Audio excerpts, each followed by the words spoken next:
బంగారు నగలు పోగొట్టుకుంటే జరిగే పరిణామాలు ఏంటో తెలుసా? బంగారం, వెండి అంటే అందరికీ ఇష్టమే. ఈ బంగారంపై భారతీయుల ప్రేమ ఎప్పటికీ తగ్గదు. ముఖ్యంగా స్త్రీలు వీటిపై ఎక్కువ మక్కువ చూపుతున్నారు. అయితే ఇప్పుడు ఈ బంగారం ధర అమాంతం పెరిగిపోయింది.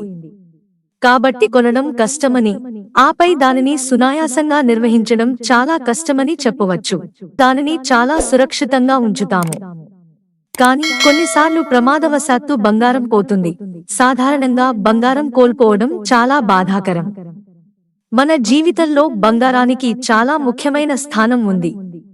ఏ శుభకార్యం జరిగినా బంగారం తప్పక ఉంటుందని, అందుకే కష్టమైన బంగారం తయారు చేసి ఉంచుతారని నమ్ముతాం.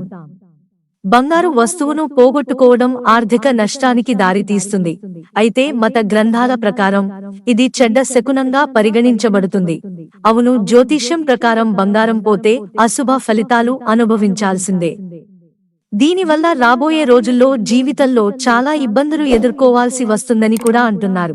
అలాగే మనం పోగొట్టుకున్నది కూడా ఈ సమయంలో ముఖ్యం. మనం కోల్పోయే వస్తువులను బట్టి పరిణామాలు తలెత్తుతాయి. మీరు మీ బంగారు ఉంగరాన్ని ఎక్కడైనా పోగొట్టుకుంటే అది చాలా సమస్యలను కలిగిస్తుంది. ఇది గొప్ప అరిష్ట సంకేతంగా చెప్పబడింది.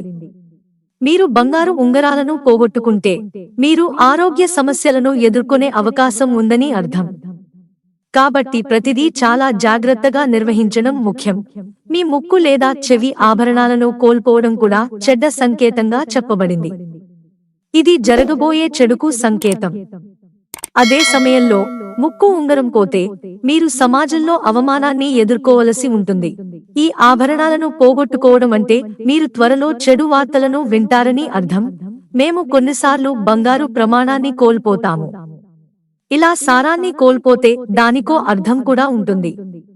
జ్యోతిష్యం ప్రకారం గొలుసుపోయినట్లయితే మీ సంపద కూడా తగ్గుతుందని అర్థం. ఇది ఆర్థిక సమస్యలకు దారి తీస్తుంది.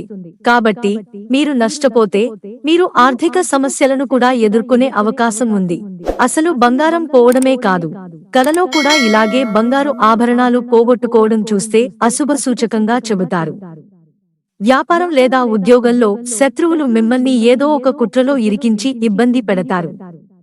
అలాగే బంగారం పడిపోతున్నట్లు కనిపించినా అది ఆర్థిక నష్టానికి సంకేతం.